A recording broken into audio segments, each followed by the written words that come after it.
I was this close to cheating on my wife. I was thinking about cheating on my husband. I was about to have an affair with this woman at work. There could have been me on the Coldplay Kiss Cam. Then a friend told me to download this app, and it saved my marriage.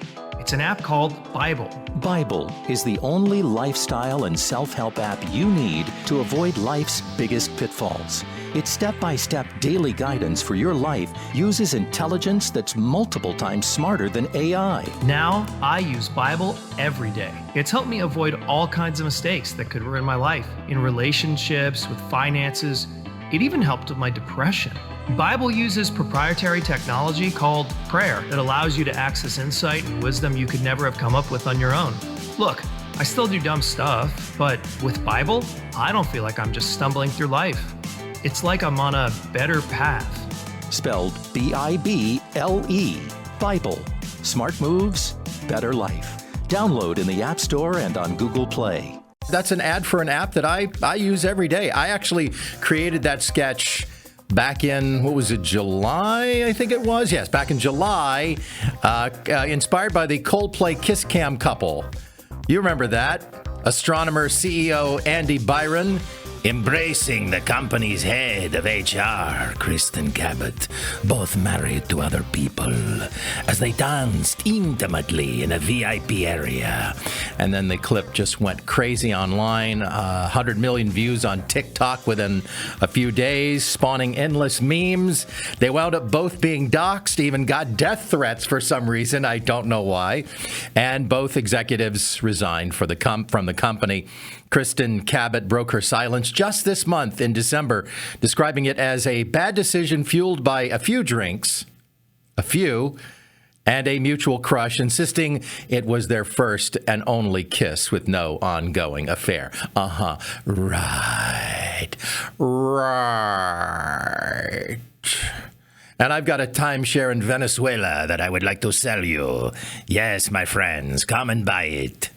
But that is way less likely to happen to you if you just use that app. Again, the app is called Bible, B-I-B-L-E. And if you use it every day, things like that are much less likely to happen to you. Hey, welcome to Mark Moseley Show. Welcome to the best of 2025 episode, even though this show didn't even start until August of this year. So let's see if we can cobble together enough decent stuff, enough decent material to make a whole show. Thanks to those of you who are subscribed to me, especially on YouTube. Please tell a friend or two. I greatly appreciate you giving me your time every week, because listen, there are literally a million podcasts out there that you can select from, and it's really hard to squeeze yourself into somebody's ongoing listening habits. So for those of you who have made room in your week, in your life for me, I cherish each and every one of you. And one of you, one lucky subscriber, will win the keys to a brand new car. Just the keys. But yes, the keys to a brand new car. So best of 2025, Trump came right out of the gate at the top of the year with Elon Musk to cut waste and fraud in government. And some people on the left lost their freaking minds over it and focused a lot of their rage on Elon Musk and on Tesla. Only liberals burn their own stuff. They get mad and they burn down their local Walgreens, or they get mad and set their own cars on fire. I don't understand it. In early 2025, a notable wave of vandalism targeted Tesla vehicles, dealerships, and charging stations across the U.S. and internationally, fueled by backlash against Elon Musk's prominent role in the Trump administration's Department of Government Efficiency, or DOGE, which involved significant federal job cuts and spending reductions. So there were all kinds of incidents across the country, keying cars, spray painting cars, slurs like Nazi, words like, F Musk, slashing tires, graffiti with swastikas, and even more serious acts such as people shooting at Tesla showrooms, setting fires with Molotov cocktails, and arson that destroyed vehicles, including a lot of Cybertrucks. Reports documented dozens of cases from January to at least April, with federal charges against several individuals, FBI task force, and warnings of domestic terrorism from officials like Attorney General Pam Bondi.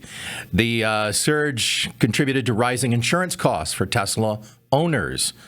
And what's tragically hilarious now is to look at all the rage against Doge for trying to cut waste, fraud, and abuse through the lens of this end of the year explosion of information coming out of Minnesota.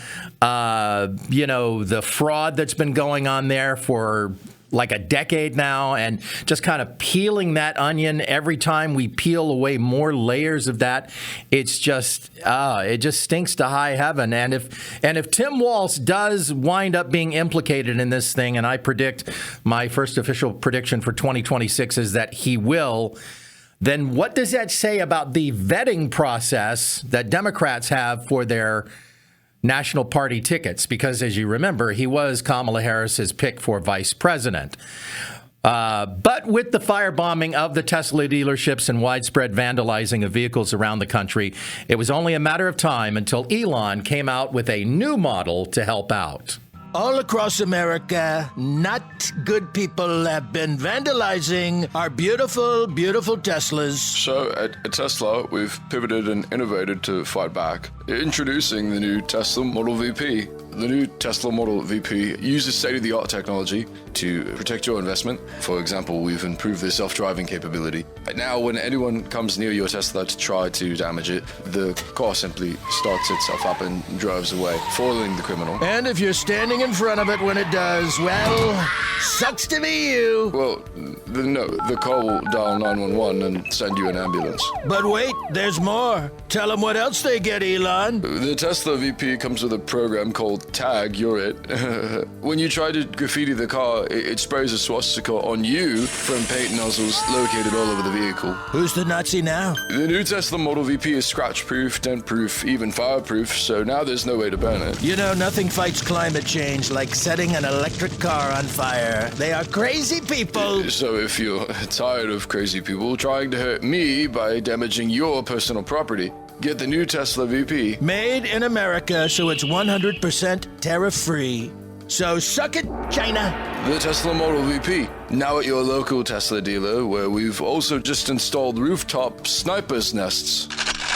And you may be wondering, well, where are we? Has anyone been held criminally liable for all of that vandalism?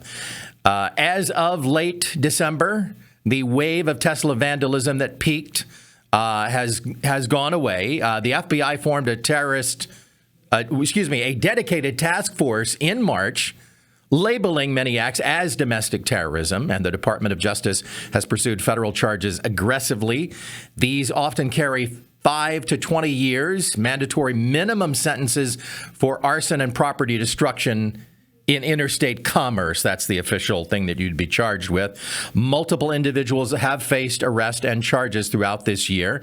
At least 7 federally charged suspects in May for serious arson cases. Earlier cases, 3 initial suspects in March in Oregon, Colorado, and South Carolina for using Molotov cocktails. And those people face up to 20 years in prison. And then lesser vandalism arrests, such as keying incidents or defacing property. While many suspects were arrested, indicted, or held pending hearings or trials, there's no convictions or jail sentences yet, but these cases are early on. You know, you can drag these things out for a really long time in pretrial, ongoing prosecution phase. But Trump was really, really aggressive about this through the Department of Justice. As I said earlier, Tesla owners saw insurance hikes, and some people sold their Teslas amid the backlash, but the companies moved forward with new focuses like their robo-taxi service and Optimus. In case you don't know what Optimus is, Tesla Optimus, also known as the Tesla Bot, is a general-purpose humanoid robot under development by Tesla, and it is designed to perform repetitive, dangerous, boring, or undesirable tasks that humans would rather avoid, ranging from factory work to sorting objects, assembly, and pick-and-place operations. to potential future in-home household chores like folding laundry and cooking and cleaning and assisting with everyday activities. In other words, the jobs Americans won't do. And what does that say for the future of our immigration policies? Optimus stands about 5 feet 8 inches tall, weighs about 125 pounds, and features human-like dexterity with advanced hands, legs, and AI-driven perception using cameras and neural networks, leveraging that same Tesla auto drive technology that you get in those cars. Optimus Gen 3, expected as a prototype, production intent prototype in early 2026, will pave the way for scaled manufacturing and eventual external sales. They're going to first use the robots in their Tesla and other Musk-owned companies. They're going to use those in those facilities, and then they're going to offer them to other companies for commercial purposes. Long-term goal price will be about $20,000 to $30,000 per unit. So you figure 5 years from now, you'll be able to pick up one of these things for about $10,000 to come and live with you in your house. Musk has repeatedly called it potentially the biggest product of all time, forecasting it could eventually eclipse Tesla's vehicle business. And if he wasn't already almost there, Elon will likely in 2026 or 27 become the world's first trillionaire.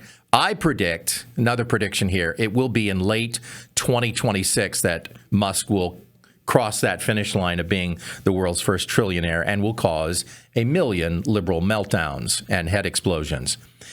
Other things that happened this year, you know, Barack Obama had his Kilmar Abrego Garcias. You just didn't really hear about them very much. 2025 has been the year of the giant freaking hypocrisy when it comes to deportation. After all, Barack Obama did expel 3.1 million brown people from America. And liberals don't want you to remember the story of Mark Daniel Little.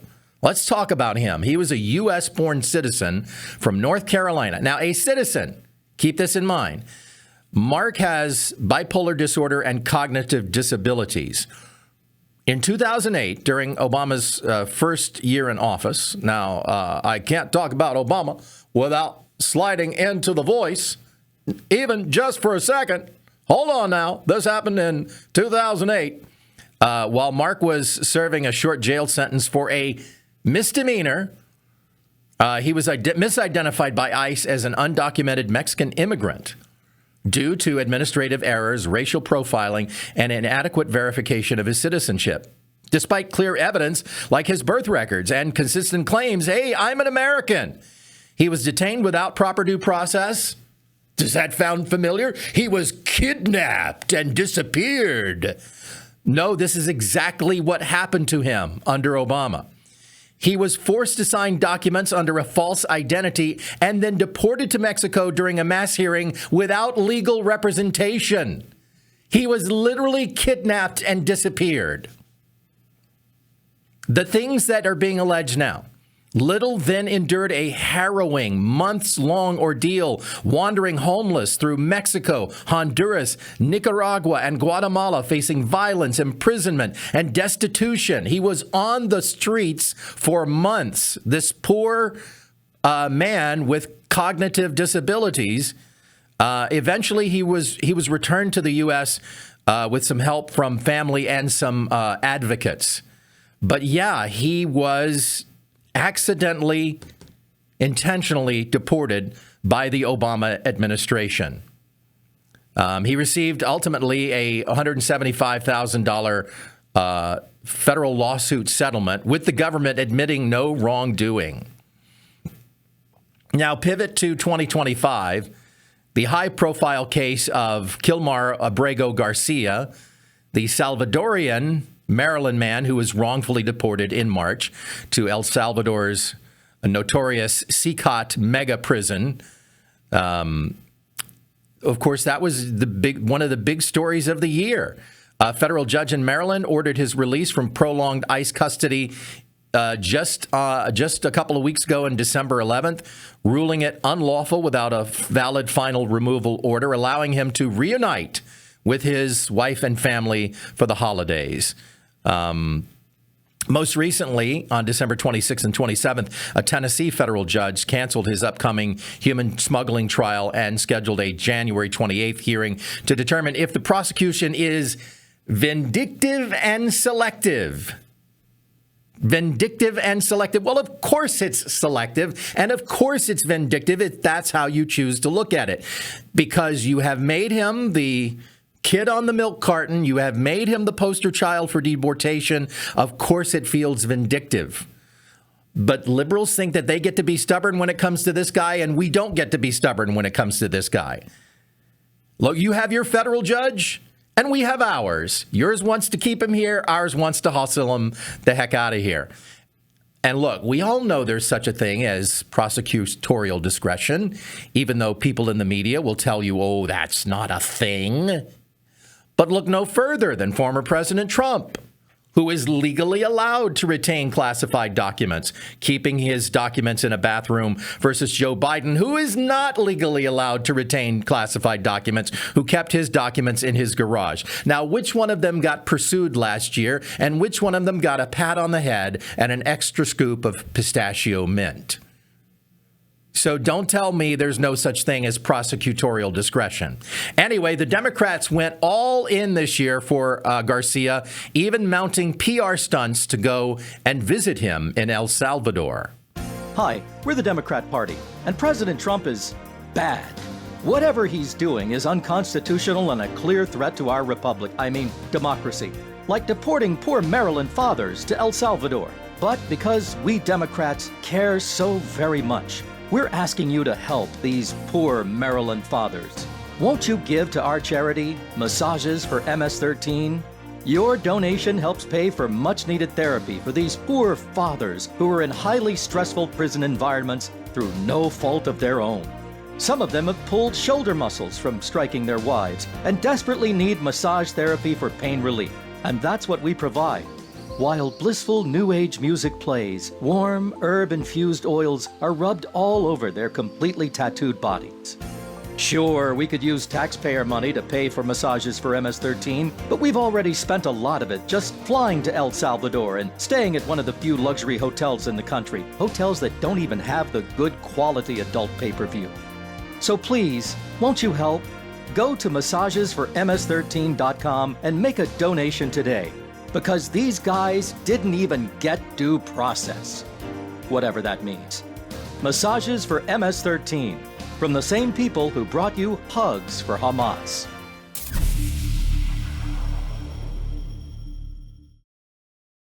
It's Mark Moseley Show. Follow Mark on X, Instagram, and Facebook at Mark Moseley. And subscribe for new episodes weekly on your favorite podcast platform. The left is never going to stop with this propaganda. I wanted to break down, now most of this show is about things that happened earlier this year, but this just happened this week on CNN, and I wanted to break down this video because it contains multiple fallacies. Take a look. I don't think anybody disagrees with that. 7 million means that they're not just going after criminals. Well, they're going after people who are in the country illegally, right? Yeah, I know, but I'm saying the criminals. This is a much bigger universe. Doesn't that make you a criminal? No, it doesn't. To come across the border illegally? Coming into the country illegally is a civil offense. It's not a criminal offense. Okay, if you come into the country illegally, here's the message. We're going to find you and send you back. I'm sorry. That's the way it is. And I think the government should pull all the levers at its disposal to find people and pull this off. It's what the American people asked Donald Trump to do. Okay, so here are all of the fallacies in what Abby is saying there on CNN. And this is how they stack lies on top of each other to tilt an argument in their favor, because otherwise they don't really have an argument unless they lie. So she's talking about 7 million people there, as if there's only 7 million people in the country illegally. No. It's widely agreed that Biden let in about 10 million people. So I'll give her the benefit of the doubt and say, okay, maybe she's talking about the low-end estimate there of 7 million people. But then that doesn't account for all of the millions and millions, the tens of millions of illegals who were already here before Biden. So her 7 million number is ridiculous. Secondly, she's alleging there that Trump is, somehow he's already deported all those 7 million and now he's moving on to other people. Well, that's absurd. That's lie number 2. And that's just in her first sentence. Thirdly, she claims that coming into the country illegally is a civil offense. Okay, so the media and the left has been doing this for a while, for a few weeks now, claiming that it's not. I saw one of the squad, I can't remember which one it was, but she posted a whole thing on her Instagram about how coming into the country is not a crime, it's a civil offense. Well, that's just false. It is a civil offense to come here legally on a visa and then overstay your visa. That is a civil offense. But coming across the border illegally is a criminal offense, not a civil offense. So they're trying to muddy the waters there. And the left's backup argument is that when you push back on that, it is a criminal offense, they'll say, well, it's a misdemeanor. It's a misdemeanor. Well, what else is a misdemeanor? Is petty theft in California that is a misdemeanor?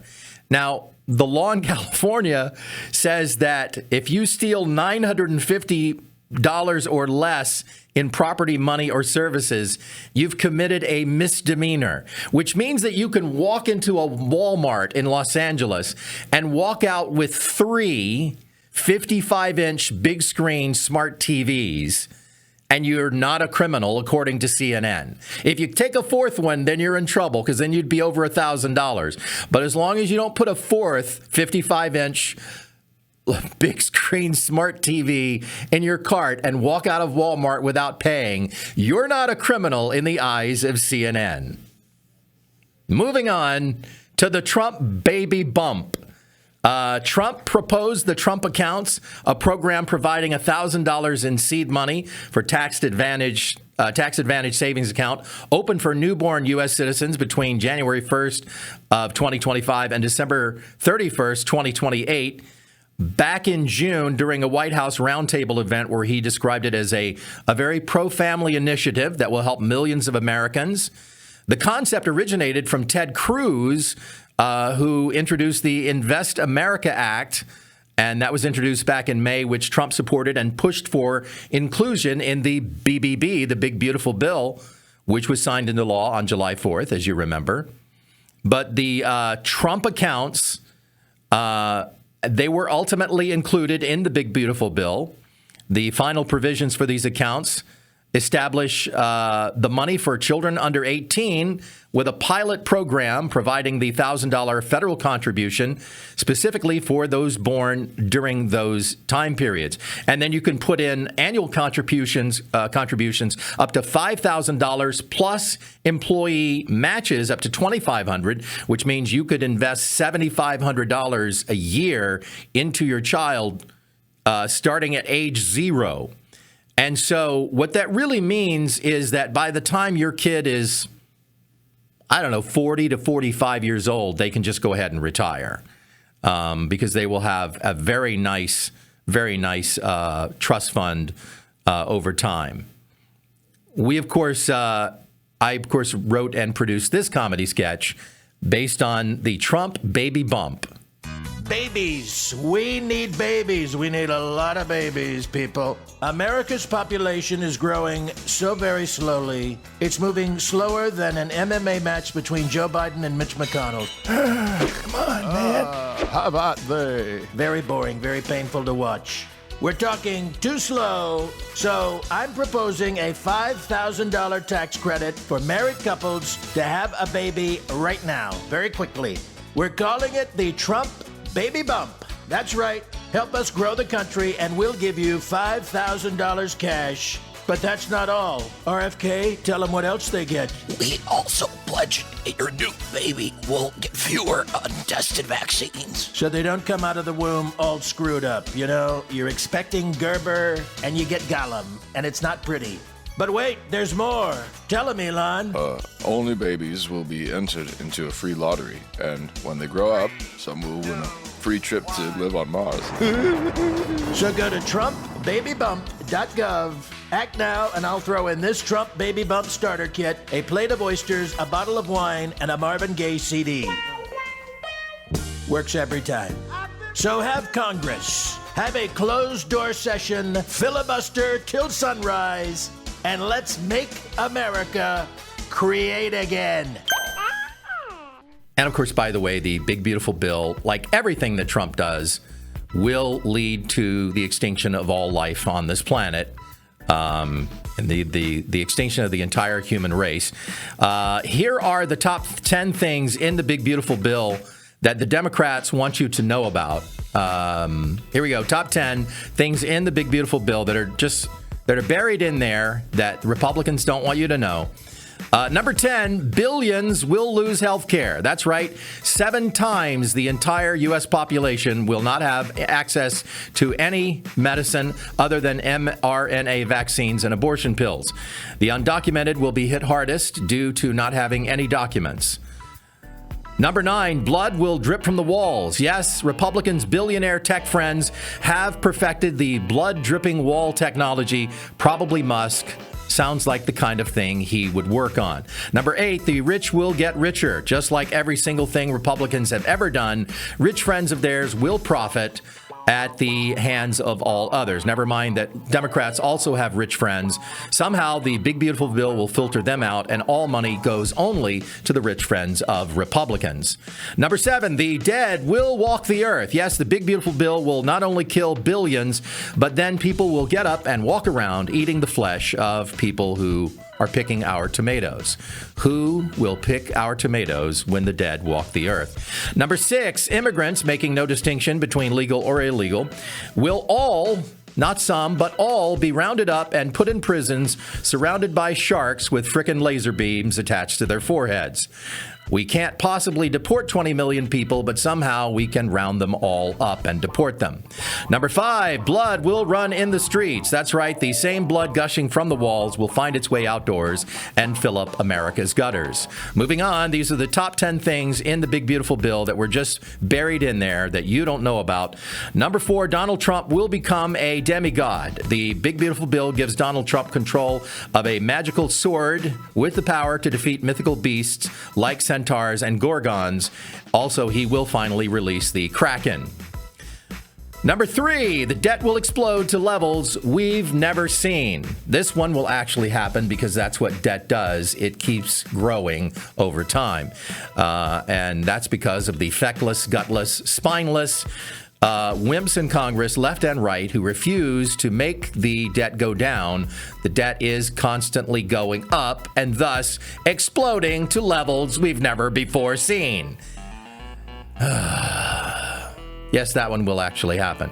Number 2, dogs and cats living together. Yes, following 40 years of darkness, earthquakes, volcanoes, and human sacrifice will come the dreaded dogs and cats living together and mass hysteria. And finally, the number one thing that's buried in the big, beautiful bill, Iraqi Sesame Street will unfortunately be defunded, along with Sudanese 60 Minutes. And tragically, there will no longer be the planned Baywatch Gaza. That's right, we will not get to see women running on a beach in slow motion wearing burqas. Right back after this.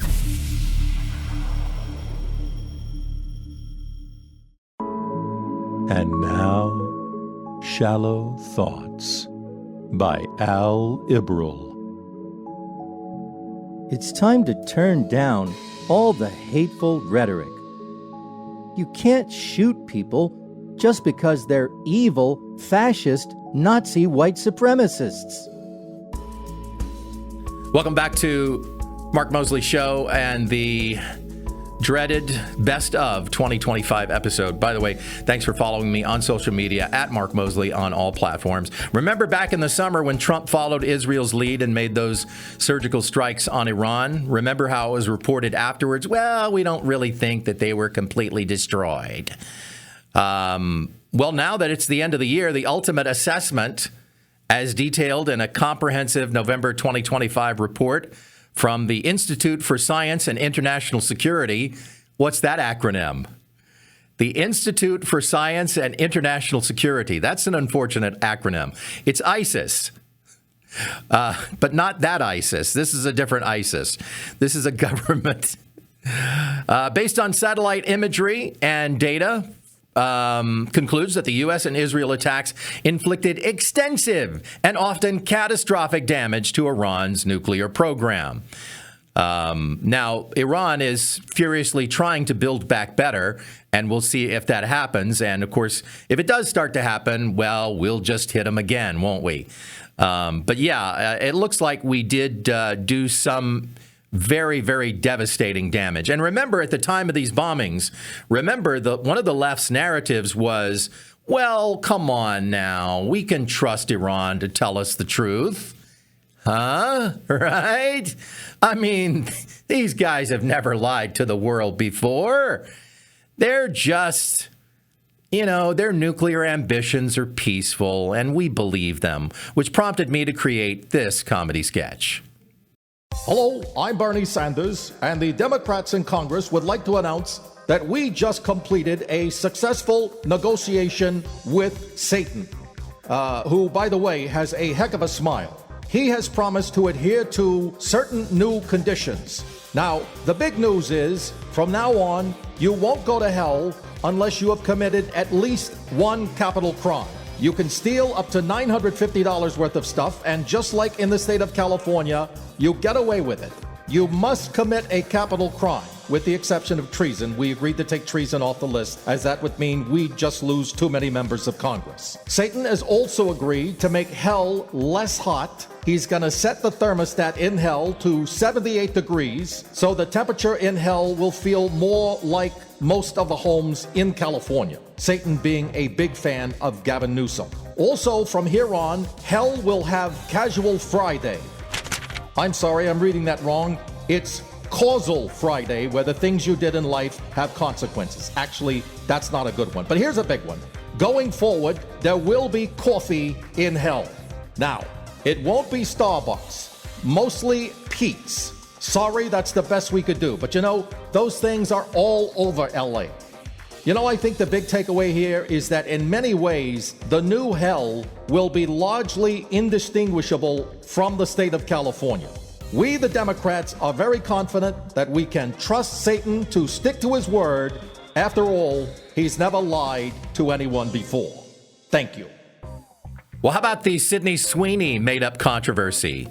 That's right. In July of this year, actress Sydney Sweeney starred in an American Eagle fall denim campaign titled Sydney Sweeney Has Great Jeans. And boy, does she. Featuring a playful pun on the words jeans, Jeans, and jeans, Genes.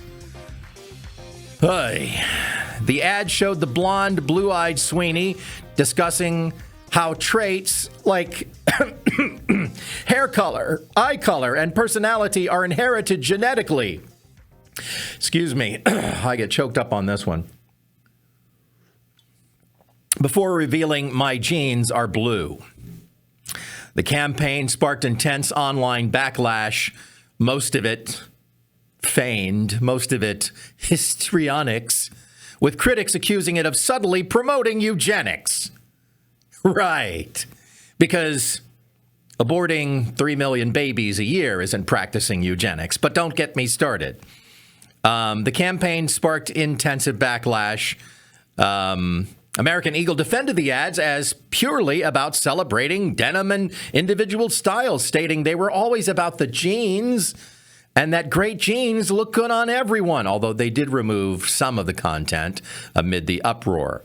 The controversy escalated into a cultural and political flashpoint, with President Donald Trump praising Sweeney, noting that she was a Republican and she looks terrific. She looks absolutely terrific. Those are some terrific jeans. She is, I'll tell you, she is a good-looking girl. And of course, I just thought the whole thing is absurd. I mean, this is another example of the culture of the continuously aggrieved out there. And I just saw just this past week another example of this.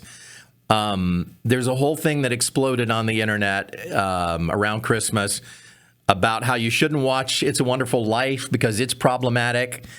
And there was a professor at Carleton University in Canada in a December 21st, 2025 article. James DeVille analyzed the film's soundtrack and cultural context, arguing that depictions of music, particularly black musical forms like jazz. Oh, I'm sorry, white people can't enjoy jazz.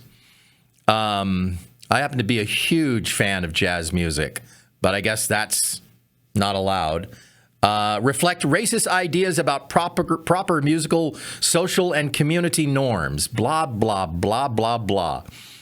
He highlighted how a white band plays the jazz music at the Bedford Falls Dance. Okay. Pointed to director Frank Capra's alleged racism. I don't know anything about that, but okay. The film's predominantly white setting and the stereotypical role of the Bailey family's black housekeeper.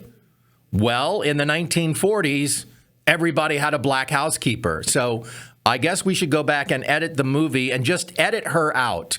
Just like we took Aunt Jemima off the bottle, even though that woman was proud to be associated with that product for her whole life. This is why we can't have nice things. It really is. Or nice jeans. So on the Sydney Sweeney controversy, I wrote and created this one, which doubles down on the pun, the double entendre, the use of the play on words. Our spokesmodel doesn't have great genes. In fact, her genetics have made her kinda stupid and inferior. She's out of control, unruly, difficult to live with. These jeans don't even fit her well, and she's awkward in them. Because a body like hers, well, it's tough to find clothes that fit. Because our spokesperson is a dog. American Beagle jeans. The jeans for real dogs.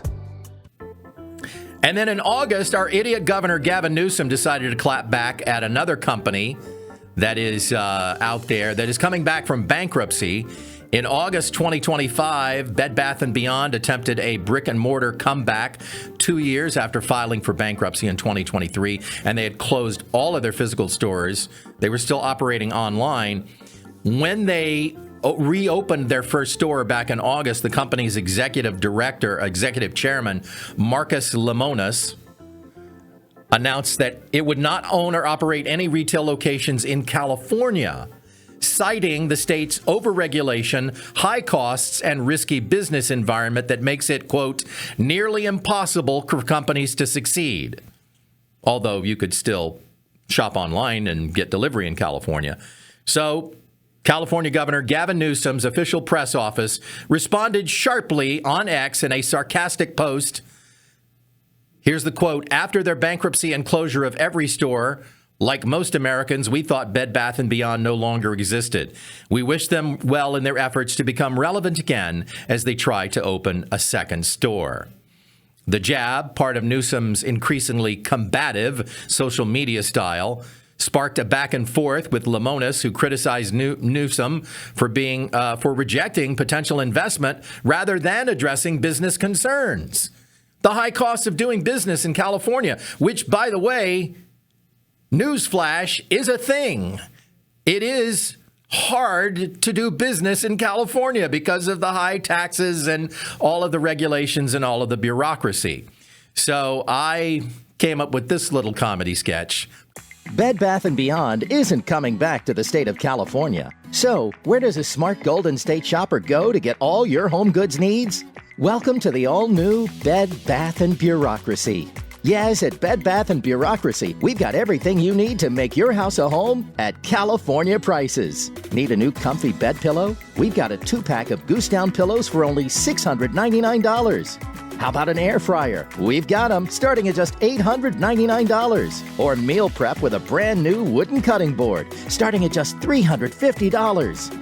At Bed Bath & Bureaucracy, soft, comfy layers of government oversight, regulations, and compliance, like those signs that point out that everything in the world causes cancer, help us keep our prices low. So come shop at the all-new Bed Bath & Bureaucracy. And remember, if you can't afford these prices on home decor needs, this is California.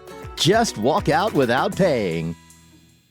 And look at that, an unintentional callback to earlier in the show when I mentioned how you can steal 355-inch TVs from Walmart without being a criminal in the eyes of CNN.